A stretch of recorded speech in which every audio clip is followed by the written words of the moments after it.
Okay, I'm gonna take you off speaker here. All right, so I'm live now.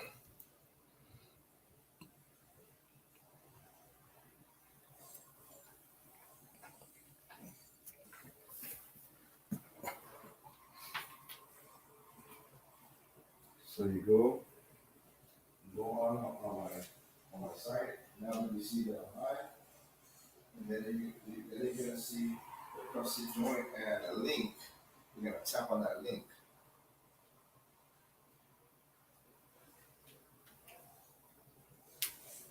And then you follow the instructions on the link.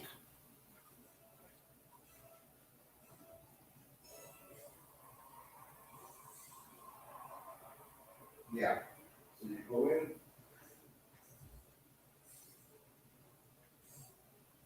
Fuck, I'll change it later.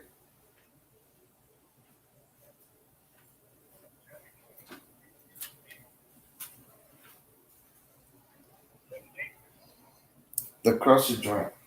The one where it says the crusted joint, right underneath it or right next to it, it's got a link on it. In the comments. In the comments.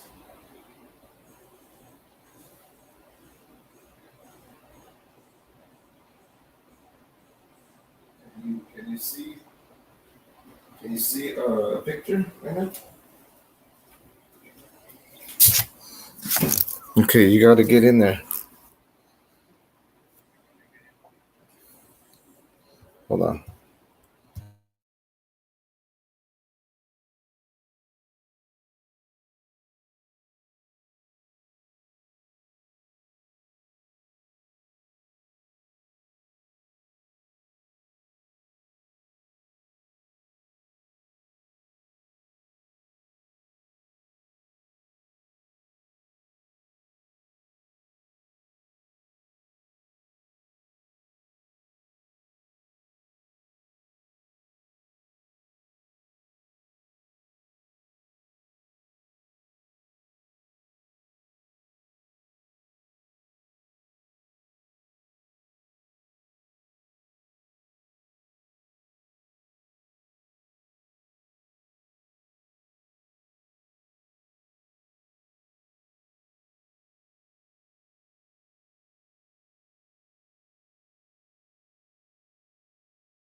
And all right, so folks, here we go. Now this is gonna happen right now, all right? So check it out. I'm gonna go ahead and bring Mr. Vick Silva in the house, okay? Vic, Ricardo, you missed the whales. what's going on there? You missed the whales. You got your mic on? Do I? Oh wait, Yeah. how is this thing at? Hold on. Let me see if I have my. Can I hear you? Say something? Yeah. Okay, we're good. All right, you're here. Powering off. Welcome. Welcome to the crusted joint. How's it going, Vic? Hey, How you doing? Pretty good. You? Pretty good. Waiting to see another show, man. Me too. All right. I'll see you later, man. You have a good one. Right. Okay. Okay, so can everybody hear? We're all good? All right. So this is Vick Silva. Dad, introduce yourself a little bit there. Hi, I'm Vic. There you go. Okay, so my dad's a musician, born and raised in East LA. Okay. Got a couple questions for him. Wanted to set up a little interview with him for a long time. This was supposed to be well, who knows? Because with the questions I got, shit. Anyway, we'll see how far we get with the questions. Okay. Okay.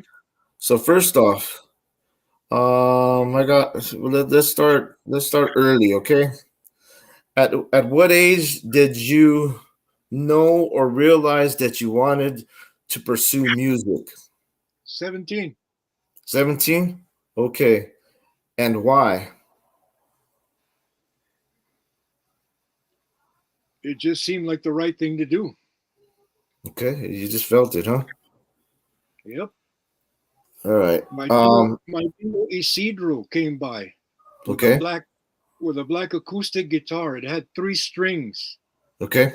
And I started fiddling around with it. He said, "You want it?" I said, "Sure." So he gave me a black acoustic guitar with 3 strings, and all I did was play riffs and things, and until I got a real guitar. I had a 58 Fender Telecaster. Right on. Right on. So Theo Isidro pretty much gave you your first guitar. That's right. Your first something that you started fiddling around with. And Isidro Ochoa. Isidro Ochoa. There you go. Mhm. There you go. When you picked up that guitar and when you started fiddling with it, like you say, did you have a feeling back then that you would take it so far, like that you would be serious about it? No, I just wanted to play. That's Okay. all I wanted to do was play. So was the guitar what you wanted to play? What's that? I said, why the guitar? Was that what you wanted to play, or is just because Theo Isidro Ochoa gave you a guitar, or did you have any other instruments that you might have wanted to go after? Wait a minute. You're getting some sort of whatever. See if I can hook this up. Okay.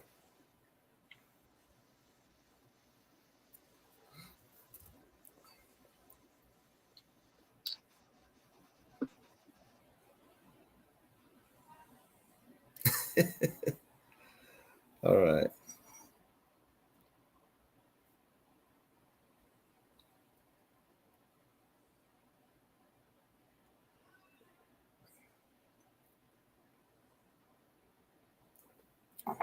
And he popped out. Okay. Hopefully he can get back in there real quick. He's trying to hook up. Oh, there might have been echo, huh? Hold on. Is that what it was? No, not here on my end. Did you guys hear echo? No, huh? Okay. Well, Oh, it could be because okay, never mind. All right. How's that at? All right. Give me a sec. Oh, there he goes. Yeah, he got back in. Right on. Okay. All right. Is it working now? Yeah, I can hear you good. Okay, good. Okay, so was there any other instrument you were thinking of besides the guitar? No, I love the guitar. Got you. Got you. But Um, when I was growing up in East LA, yeah. everybody could play. All my junior started teaching me, and Your primo. everybody Aurelio Dominguez Jr. and he started teaching me chords and stuff. And we go in East LA to places that are no longer open. I don't know if the Kennedy's still there, to the big union, the little union, and we'd go and see the Midnighters and all these other groups. We were just young punks, but Right. we went to see George Dominguez of the Midnighters and see where he was putting his fingers. So Okay. we took it from there. Got you. That's how it Got you. started. Right on. Right there in East Los. Um, when did you join your first band? It kind of like just formed. My classmate Alex Martinez was a drummer. He was already playing in a band, and me and Junior would go to his. He had like a little room where he could bang on the drums, and we had little shitty amplifiers. But hey, we were happy as pie. But Yeah, yeah, because you we were needed doing it. we needed a bass player, Okay. and Junior told his neighbor Tommy Camarino. We called Tommy Stumpy, Stumpy. and Legendary Stumpy. next thing you know, he had a bass and an amp. So there was the group, and then we got a singer. His name was Alex, but he didn't have no interest. He just sang. He had a good voice, but we kept on. We Gotcha. couldn't play worth a shit. We were probably out of tune, shitty equipment, but we wanted to do it. That's all it was. And Right. I realized then that everybody could hear shit that I couldn't hear, and they all played better. But I have one thing, I still have it, that defines me. I have the dedication, the discipline to do it, to want to play, and I play. Right. And somewhere along the line, I wanted to learn more, and there was a guitar school here in LA, Right. and it was called Dick Groves. He was a legendary dude, man. Okay. And I started learning more technical things there. And from there, I wanted to be a better guitar player. So I looked up this guy named Joe Pass. Go And pass. old Joe Pass told me how much he charged. I went to his house, and at that time I was full of shit. My ego was like that. And I Huge. went Yeah. in huge, walked into my ego couldn't fit in the door. And Joe tells me real calm, "All right, Vic, show me what you can do." And I'm like, I can do this. And then Joe goes like this, "That's nice, but now you're going to learn how to play guitar." I'm like, holy shit. That's what I needed. I needed somebody to I needed a guitar master, to tell me that. And then I took it seriously. And then it was all about getting the right tools, getting amplifiers and Setting up guitars. And guitars, setting them up right the way you wanted them. yeah, I took it. I took it. I took it and ran. And then being in LA, I started playing. I started my own group with my primo Artie Alvarado. Okay. Uh huh. And my brother Edward bought a set of congas, the big ones. Yeah. Yeah. And he became our conga players. It was Junior, Artie, Edward, me, and Stumpy. And it was really amazing because we couldn't play, but they wanted to do Soul Sacrifice by Carlos Santana. And we did it. We didn't know what the hell we were doing, but we did it. I've heard And that. we went on and on. We Right. just played and played and played. And and then as my journey went on, people get left by the wayside, but I never quit. Right. I know, Does that just answer your question? yes, yes, sir. Um, okay, so that was when did you join your first band? Early influences. Early influences. When I would hear my tia Kika playing stuff like, first of all, it was Jose Alfredo Jimenez and listening to rancheras.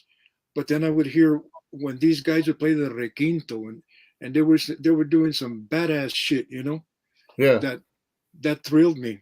And then I would hear little phrases. This side of me was Mexican music, the other side was blues and rock and roll. right. And from there, I just nobody could stop me. Not even now. Nice place to start. Um, so when did you form your first band? Oh, you told me that. You said that it kind of formed itself. That's right. Yeah. You just said that. Um, some bands you might have played with, some people might know. What's that? Some bands that you played with that some people might know early on. Well, let's put it like this. Since since Artie and me and Edward started Sweet Tooth, that's what we were called. Sweet Tooth. I don't it wasn't so much that as they came to us. We didn't go to them. You Got know, you. there was a promoter in East LA called Eddie Torres, and Mm-hmm. Eddie did all the shows like at the nobody's gonna remember this stuff, the Montebello Ballroom or the Some Big people Union might. Hall, the Little Union Hall. All these places. Eddie ran the thing, and soon enough we were playing with the Midnighters. When I say playing, we opened for them. I still have little what do you call it, posters and things where it says, Sweet Tooth Midnighters. And it was ironic for me because George Dominguez, their guitar player, was somebody Junior and I tried to learn from, and there we were playing with him. Right. So we opened for a lot of people, and to me, opening for somebody don't mean you're playing with somebody. Right. I draw the line. Right. And then as time went on and Sweet Tooth got better, it was a situation where when and I don't like to look back, but known musicians would come in, and like the drummer from Sly and the Family, no, yeah, Sly and the Family Stone, and then he was later with Robin Trower. He was Right. my drummer. He Bill came to Lord. me, Yeah. and then Steve Miller's bass player, badass bass player, he came to me, and it ain't no big deal, and I don't mean nothing by it, but I Yeah. I never, know. I never, I never had to do anything. I always worked. I would do 6 nighters, 7 nighters, 5 nighters for 10 years. I was always playing, I remember. and I think that helped. And in between that, I found time to record. You got it. So that's that. What forms of music do you play? What's that? What forms of music do you play? What What you like? forms of music I like all music. I like do you play? mariachis. No, but what do you play? Mariachi Varga. What I play? I Yeah, play. I play Vic. I play there you go. blues. I play reggae. I play roots rock, and I'll play anything. You know, give me the Yeah, sheet. I'll play it. I don't right, care. But right, but what I do and can put ganas and feeling into would be the songs that I've written, and that's weird because they're all mixed up. Some are reggae, some are blues, some are this, some are that. But right. that's the way they came out, That's Vic. and I'm real comfortable playing all that stuff. I can go. Well, I play blues bars now, and I play nothing but blues. I play rock bars. I play nothing but rock. I do Right. reggae stuff, and it's just weird because people come to me and they say, "Hey, we like your reggae better than what's going on." And all I can say is thank you, Right, thank you. right, I was there and listened and opened for some of the pioneers, you know. right. So for me to play that stuff, it comes from the heart. It's always been from the heart for me. Got you. For some of you that just joined in, this is my dad. This is Vic Silva. Uh, Órale. he's talking to us. He's taking a couple questions from me. He's talking about his early his start coming out into music, and we're just going a little bit further with that and a little bit further with that. To me and to many people, he is a legend in East LA. He won't admit to that, but I'll call him that. And we're gonna go on I'm to the next question now. I'm still alive. That's all it is. Right on. Okay. Did you ever think of pursuing anything else as a career? No, not at all. I Okay. count my blessings. I Right. sing, I write, I play, and Produce. I have a lifestyle that now at my young old age works for me. Smitty Kyles. How are you doing, Smitty Kyles? Here with the interview with my dad. Um. Okay. So, do you ever look at your earlier works and say, "What was I thinking?" I I normally don't look back, and Got you. I don't look ahead. However, Mm-hmm. when I hear old tapes, anybody remember tapes? They sound better than CDs, and CDs sound better than all the compressed shit that's out there in the media now. I Yeah, you just heard said it. it. You heard it. I don't like compression. All it does is this to your music. It, Right. it don't work for me. So I'm sorry. What was the question? Short attention span. I should be playing right now. No, you're There good. you I go. know. Cassettes. Cassette. And Cassettes. this one, When I heard early Dick and stuff, the boys right there. wow, I haven't seen that in years. When I look back, I say, like I told my primo Stevie Vasquez, I said, Yes. "Hey man, how come you didn't tell me that my tone sounded so shitty and I sounded thin? Somebody should have told me I sounded like shit. Maybe I could have played a run or two, but I sounded like shit. You were thin. Truth." Got you. Okay, so what was the title of the first song you ever wrote or performed? Not performed, but wrote and or performed it. I got a lot of old stuff that I never performed. You know, I just never performed it. Was that before your Sweet Tooth era? Before Sweet Tooth, during Sweet Tooth, I have songs. I still have the recordings, and they're never going to be released because I sound so, I don't know. I got to draw the line. I have to have some sort of artistic integrity. I And hear you. and I lost all that. I just saw a video that you did of me recently at a place called the Han Estates Winery, and I'm like, man, I was in the middle of working in the day, in the night, day in the night, and then he catches me in the afternoon, and I was wasted. Wasted meaning tired. You know, I Right. don't drink on the gig. I'm not really a drinker, and I don't do all this other stuff. I won't do anything that'll separate me from my love for the instrument of the guitar. I consider myself a singer because now I sing. I got that.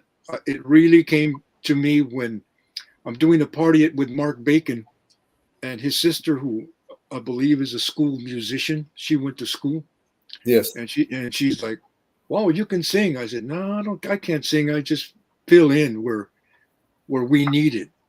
But I worked this blues bar in Monterey called Bonton Leroy's Lighthouse Cafe, Mm-hmm. and Lenny, the owner, found me online, called me, got a hold of me, and said, "I want you to come play at my bar." He says, "It's blues. I'll pay you. And the key word, this is the key word, I'll feed you." I said, "I'm in." And good food too. Hey, barbecue. That's So right. that much singing and fronting and everything, I think gave me the impetus and the confidence to go forward. And I haven't stopped. So now I just do what I do. So, Like wow. like Laura told me, Laura Nero, an old friend of mine, like she said, I just do what I do. Right. Right. And mhm. So a couple people in here. My buddy Tone Loke, Buds, he said hi, Vic. Uh, Órale.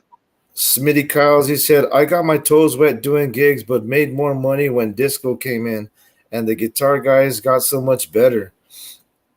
And then we got Cultura Cafe. He's a cool friend of mine right here. He said, Vic did, and he calls me. You know how there's variants of my name. He said, Vic, did Cristiano always like to dance growing up? He can't dance now. What are you talking about? Hey, and your buddy that with the disco and everything. I had a badass horn band, and Lady Funk was my lead singer. A So horn band, so right? so I always played, Yeah, always. I just look at it like this. Well, the guitar's not that big a feature, but it's not about, you know, there's no competition in music. There's just creativity. right. And I had the horn band, had the baddest Chicana blues singer on earth, That's right. and you couldn't, we worked at all the places where Chicanos didn't work. And for years, I always worked, Breaking down you know, them barriers. I played all them rock bars and all. I hate to say it, but yeah, I played all them disco places. Sure, I did with a kick ass band. And we Right, always played, we always worked. It wasn't about the guitar because after a gig, I always play the guitar. right. I always write. I always do that. How often It's do you not play the guitar now? every day, every day. I'm trying Are to we get cutting? better. I want to be better than Vic. That's all. I enjoy it. It's the process. It ain't about being better than anybody else. It's just the process of enjoying it. You know, I play some of my songs. I do some Robin Trower shit. I do some. I love doing like "Don't Let Me Down" by John Lennon because Oh, where's the it's in man? 5/4 time and then it goes to 4/4 time, and I Right, love all that stuff. right. I love music, and And all of that I soak up like a sponge. I went mhm, to see recently. I went to see with my wife Mariachi Vargas de Tecalitlan, and mhm.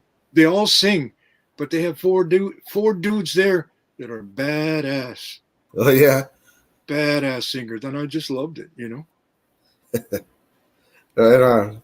Okay, my buddy Cultura has another question right here. Vic, Yeah, top three bands of all time in your book. bands. Are you talking rock? Are you talking reggae? Are you talking blues? He's not being specific. Okay, top three bands. It'll take him a while to be specific, but go ahead. The Beatles. The Beatles did, I don't know, 200 songs in 4 years. That's right. The Beatles. In stereo or mono, didn't matter. The Right. Beatles. There was He said one of harmonies. each genre. The Beatles. Bob Marley. Laura Nero. Jimi Yep. Hendrix. Yep. And if I lean towards uh, the side when I was studying the Mahavishnu John McLaughlin, bad dude. I'd cuss and tell you he's a bad, You can bad cuss. man. All right. Bad man. We don't have a button. I, You can cuss. I love all that stuff. I listen to all that stuff. And when I listen to today's music, there ain't enough guitar for me, but I can appreciate it. I like a lot of the hip hop stuff and everything. But for me to go out and play after I've been recording or something, I want to hear some good old rock and roll or a good reggae band. You Right. know, I've always been roots oriented. I remember my good friend and brother Mesraim Lemon from an East LA group called Quinto Sol, Quinto and Sol.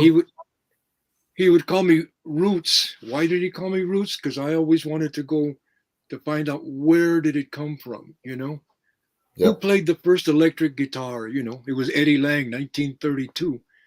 Stuff like that. And I Roots. was into Bob Marley back in '73. Right. I'm just happy to be here. I'm just an old Chicano that now they say now they're lying to you that Chris is lying to you. The crusty one is saying that I'm a legend. I'm just Vic. That's it. I told you he was gonna say that. Did you? But that's just the way he is. He in my eyes, he's done so much. I got a lot more to ask. Um, but there was another thing. What bands did you go and see? What bands were you blessed to go see in their heyday? The Beatles, Jimi Hendrix, second row with Led Zeppelin, the real Rolling Stones, Right. Pink Floyd, Can at you the LA elaborate Sports. on the real Rolling Stones? I'm sorry. That's when they had Brian Jones, when they were more of an R&B band Gotcha. and less, I mean, it was just that's real music to me. Rhythm and blues music. That all rock and roll comes from the blues, Right. and everything you hear today, whether they say it or not, it comes from Little Richard and Chuck Berry. Right. Period. And Period. I was fortunate enough to see all those people. You know, I saw Right. Sting at Madame Wong's. I thought Sting was great. Still is. Excuse me. I seen Wow. all those people. I saw Laura Nero every chance I got. A blessing. A blessing. So I count my blessings, I really do. Hmm. I got to see all these people and a lot of people that I forgot about. I remember being in East LA at TQ's Tequilas, Yes. and Sweet Tooth opened the show for Evelyn Champagne King. I love Evelyn Champagne King. She's Yep. badass. Yes, she is. Yes, she is. I don't know. I hope she's alive. I hope she's still singing, but I remember that night. I think she's still out there. That's good. Last I heard. I'm I'm I'm for all musicians getting gigs and doing better. And I hope that they realize that this is not competition. It's creativity. There's no such thing as who's number one. Somebody told me once, "Hey, I bet you're better than," I don't want to say the word. And I Right. said, no, no, man, no. It comes like this. He does what he does, I do what I do. Maybe he doesn't want to do what I do, and for damn sure I don't want to do what he does. I want to give you my heart, what I do, not what somebody else does. Right. I don't live in the past, but I'm extremely grateful to have been to places and seen the real shit go down. Right. I like Right. Easy E, so what does that mean? Well, if I it's know on, then it's on. that's right. Yeah, I know that's your song right there. I know that's one of the ones you love. Um, Cultura. I'm not sure if he saw Elvis perform. No, Yep. Elvis never interested me There you go. There you because it go. was it was like he was taking blues to a different audience, and when he took it to that audience, you know, bless him, he did good. That was great. But you got to understand, I was listening to the originals, and I, you're not going to. No one to me has ever been better than Little Walter on the harp. Right. Muddy Waters had a presence. We used to sneak in. We were just young punks, and sneak into the 5-4 ballroom and see a drunk Jimmy Reed. Jimmy Reed was bad. All these old blues things. Right. So yeah, I'm immersed in the blues. Who are some more of your uh, uh, I don't want to say favorite, but some more blues people that you really dug? Because I know you dug quite a few. Well, Buddy Guy's still here. Buddy Guy is a national treasure. I love Buddy Guy. I love his voice. Great guitar player. I And I love the love it. fact. I love the fact that he was at his. He owns a nightclub in Chicago called Legends, and I love the fact that he's out there in the alley with Eric Clapton and somebody else, and the police drive up. So, what does Buddy Guy do? He gives the pot to Eric Clapton and leaves. I thought that was, that was Let him deal with it. yeah, you deal with it, not me. That kind of thing. Mm. Let's see here. Okay, so your music, Okay. your music. You All said right. it's a lot of it's blues, it's reggae, it's a couple other things all in there. From what you've written, um, what how could I say it? Producer wise, Mm. What do you mean producer wise? producer wise, what what was your favorite? I wouldn't want to say favorite either. Some notable people, not people, but some notable, not even notable people you like to work with that you produced That I that produce? really felt good about out there. By the way, I'm a producer. Let me Right. introduce myself. I'm Vick Silva, and I always leave out because I just leave things out. Um, I produce. I mix in the recording studio. I produce in the TV studio. I did 10 years at Behind the Artist as the producer and as the musical director. So I got to meet a lot of famous people, but that really didn't thrill me like when blues people came, you know. Right. And Behind the Artist had a band and a fine guitar player, Maurice Ramirez. And when the blues people came, I'm like, Maurice, I'm gonna play guitar today. Sit down. It's I'm okay. stepping in. Yeah. You know, JJ Bad Boy Jones is coming. I want to play with JJ and stuff like that. Hmm. But I also write, I sing, I play, and what I'm doing right now and what I've done for a long I don't really have a band. To me, a band is guys that get together and practice and go over shit. I don't do that. I just have been fortunate enough now in my experiences that I'm in touch with like the best players, and where I live, I play with the best players. But I don't practice. I tell them I'm not going to practice, fellas. You know, there's three chords in rock and roll. There's three chords in blues. That's all you got to know. When I step on the gas, follow me. That's it. Here's You the know, to key. me, Let's go.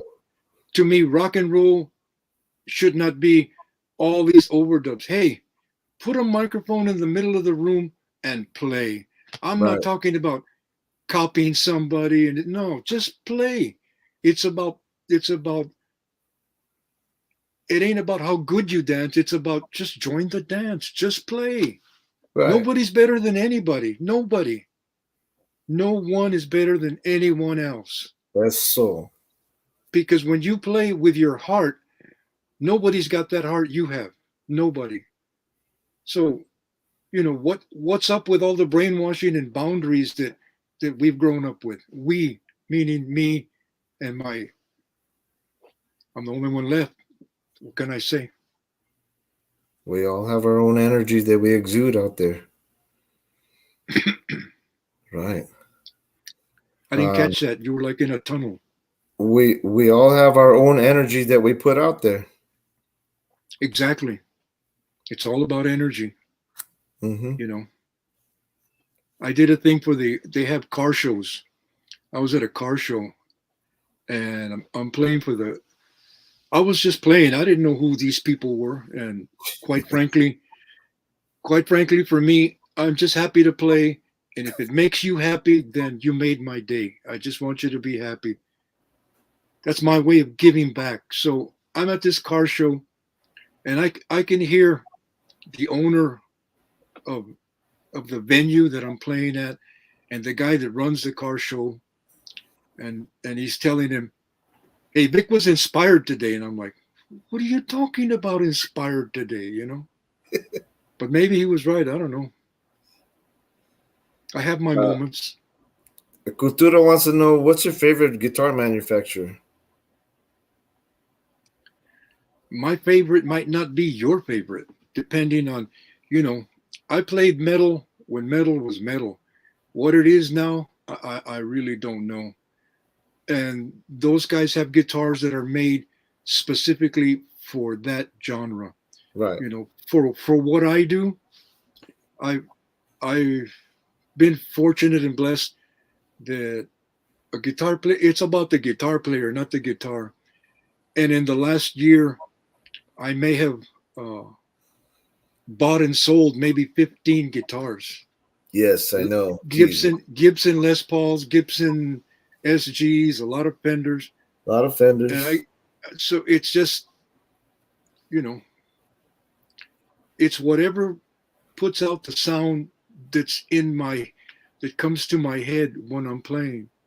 So, But I have no regard for this or that. It's about the guitar player, I'm back to square one. A Fender Strat and a Fender amp. No effects. That's it. straight up. Straight out. That's it. Gotcha. Okay, Cultura's got a funny question here. Vic, who is your favorite son? Krusty, Crusted, Crustified, or Crustiano? It's kind of like a godhead, huh? It's all the same one. Okay, Cultura. Yeah. What's we call it? Okay, so going back to the guitars, what are you holding on to right now? What do you have in your arsenal right now? Nothing but Fender Strats. Got rid of my Les Pauls, got rid of my Paul Reed Smith, got rid of the SGs, got rid of all of them. Got rid of all the Tellys. Fender Strat. I took their picture before I got rid of them. You got to do that. But they're just memories. It ain't about the guitar. It's about me giving energy, and hopefully people like what I do. A personal question for me: What drove you to play so many nights when I was a youngster? All over the place, the military bases that you played, doing 6-7 nights, like you said. And what were some of those places? Oh, geez. All the military places in California. And I how never was knew. that crowd? Well, if you went to Camp Pendleton, and it was rowdy. I mean, rowdy. Some rowdy shit, Marines. You could see the brainwashing taking place there. What they did or whatever. I had a guy at the Marine base, and he was like, I thought he was gonna cry. We're at the Unaroll. I'm taking a piss, and so was he. And he looks at me and said, "Oh, I had long hair like you. I should have never joined." And I look at him and said, "You should have never joined. The fuck are you doing here?" That kind of thing. But Yeah. don't misunderstand me. I love playing for all those guys. I loved it. Mm-hmm. Period. They were, music. It's all about music. And I played their whatever they wanted. I played a lot of Jimi Hendrix and Led Zeppelin and the Jeff Beck group and Cream. I can't leave out Cream. I played all that stuff. Right. So what's your playlist nowadays? Again, a lot of my songs. I'm going to release something called Enchanted pretty soon. I've been messing around with that for a while, trying to get the right picture, taking pictures, and it's just not right. And as soon as that's done, I'll get that out. And I couldn't tell you what genre it's ended up being. I do a lot of my reggae stuff. I do some of my blues stuff. and there's some I just blues, rock, reggae. That's it. Well, not That's that's it. it, but that's the No, that's basis what of I it. do. Okay. When I go and sing for another band, because they surprise me. There's actually people that practice, and I go and play with them. I do whatever they want me to do. It's not a I'm just fortunate, and fortunate means that I'm able to do this because I was dedicated. you know I wasn't I was the worst one when all of us were growing up playing. I was the worst one. Had no talent, had no ear, couldn't sing, had shitty equipment, but I had determination and I had the discipline to. When my brother Edward James Silva came home one night and I'm playing a Fender Telecaster in the living room by myself. He comes in, "Hey Vic, I got two girls. You want one?" I'm like, "No, man, leave me alone. I just want to play." And he got mad at me. He goes, "All right then, all right." And he took the two girls into his room. After that, it was none of my business. Fucking Edward. That's my uncle Ebu, my uncle Eddie boy right there. Okay, so let's see here. Vic, what has been your favorite decade that you have lived through Right now, right now? Nothing like right now. the past doesn't exist. The future's a mystery, and all I have is the present. The present is that I'm here right now. Now, But I right did my here work. with us. I did my work. You know, I did Mhm. my work to the point where I could be driving in my car or in anybody's car, and then I could turn on a switch that says, "You got to learn that song." And then, okay, I got it. I don't have to practice. Only because I put in the time and the effort, The you know. work. And Yeah, and again, I don't get loaded. So what that's can I true. say? Yeah, And a lot of musicians, most musicians are high. That's true. They don't give a shit. But I do. I respect music. I respect the vibration, the energy. That if you're feeling down and I can throw out some music because I love it and you catch that, hey, that's what it's about to me. right, But I don't practice. I play. I work on new things every day. right. I can't stand still. And I'm blessed that my wife understands that I have to play. Yes, she does. You know, your sister Victoria, I tell her, "Hey, how do you like this guitar?" She goes, You're "Oh, just Dad, gonna I don't sell know." it. She's like, "Dad, how long are you going to keep this one?" I'm like, "Geez, no, that's what it is." Right. Um. Yeah, that's what I say. Same sentiment there. Okay, so show you a couple of things here. Okay, so Vic and the Boys. What about Vic and the Boys and the Cult of 49? Vic and the Boys is probably one of the baddest bands I ever heard, and had the blessing, the honor, the privilege to play with those guys. Bad dudes, bad men, accomplished musicians. Berkeley School of Music and all that kind of stuff. And when they met me, you know, whatever happened. But that band came to being because uh, my protege, Stevie Vasquez, he I took him under my wing, and you could say he was my apprentice. And I tried to get. He wanted to learn to play and not play. He could. The only reason he played is because we needed a keyboard player. He's a singer, and Rick Bozzo said, "Hey, why doesn't Stevie play keyboards?" And so to this day he's playing keyboards, and I'm really glad that he's playing. Again, I support all musicians, especially when they're my family. Right. But Vic and the Boys happened because Steve gave up notice, and him and I were the lead singers. He sing a song, I sing a song, he sing a song. So he left, and we had a band meeting because that was a real band. And they said, Ellis Diamba says, badass drummer, by the way. Badass El drum. says, El says, well, I guess we'll just have to, back you up.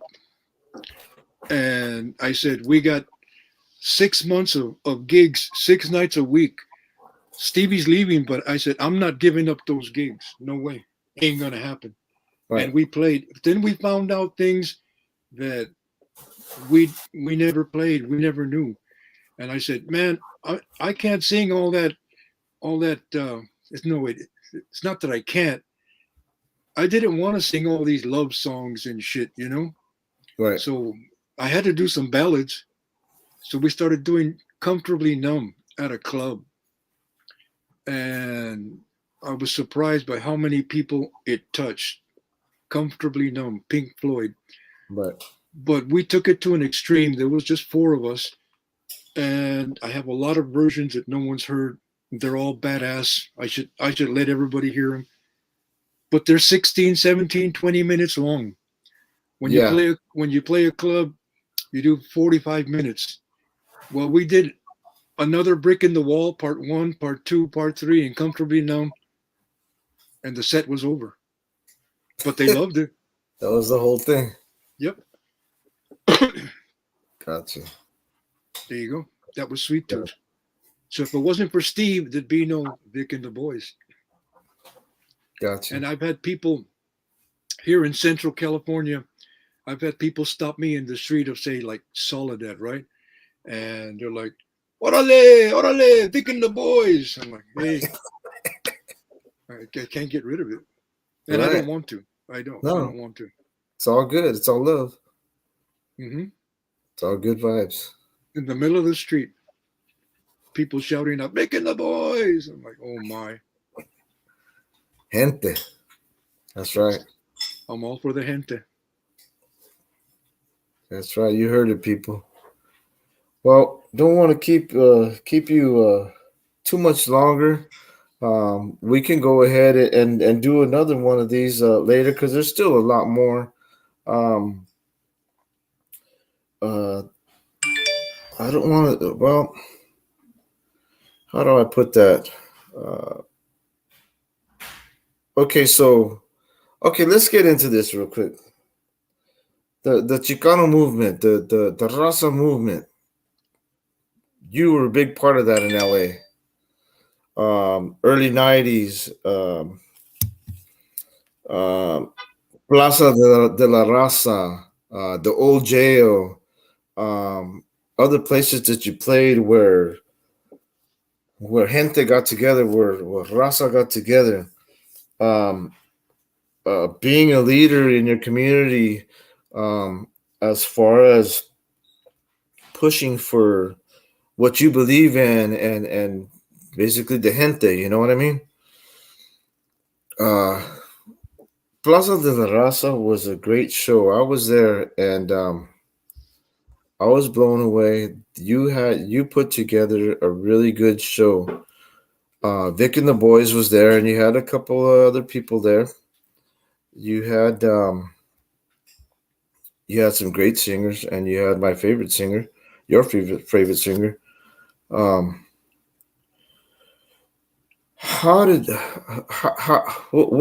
is the Cult of 49 that we just saw right now on the Vic and the Boys thing? How did that grow? How did that blossom? Well, it was small. It was tiny. It was just primos, It was Marcus and Rich the Turk and who else? Al was with us in those days. Right. Al, meaning Albert Silva. Albert Silva. And we would just, they appreciated what I was doing. And what was I doing? I just follow.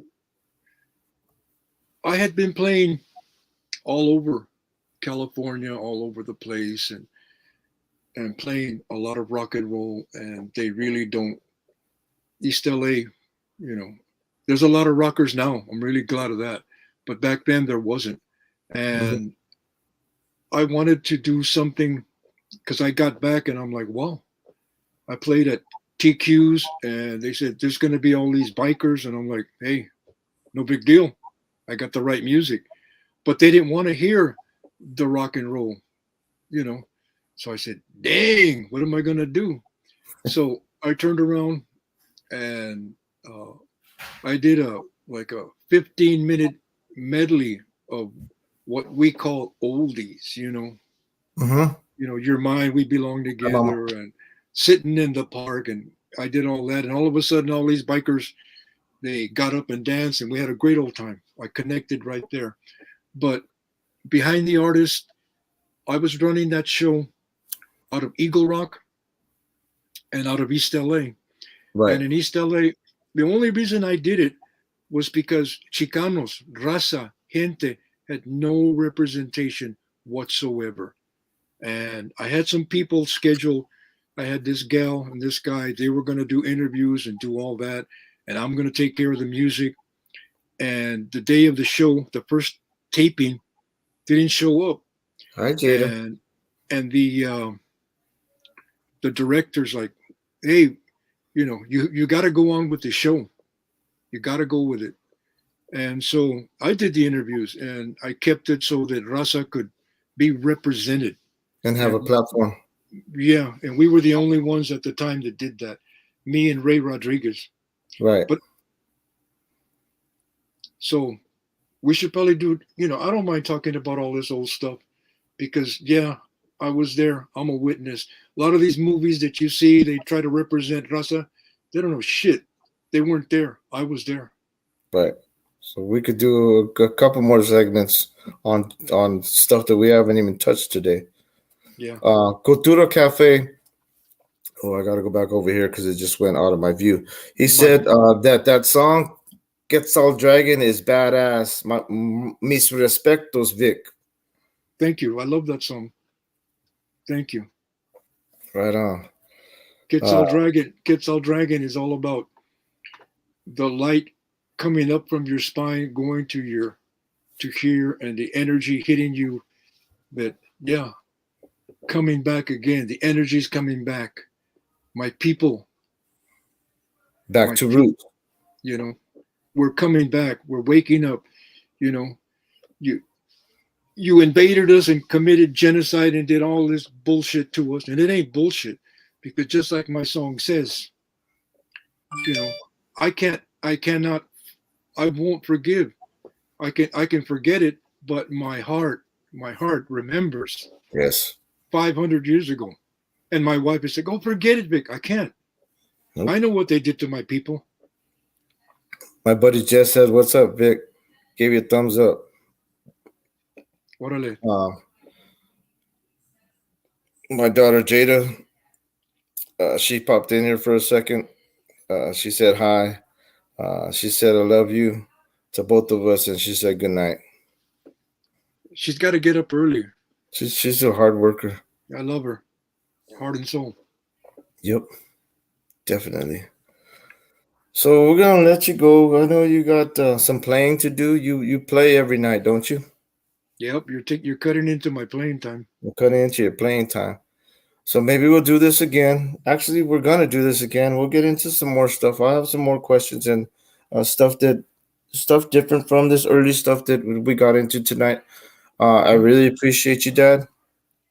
I love you. And I really thank you for coming in and giving the people, because I'm always talking about you to the people right here. Oh, don't tell anybody anything. Like that. Don't talk about me. I'm not interesting.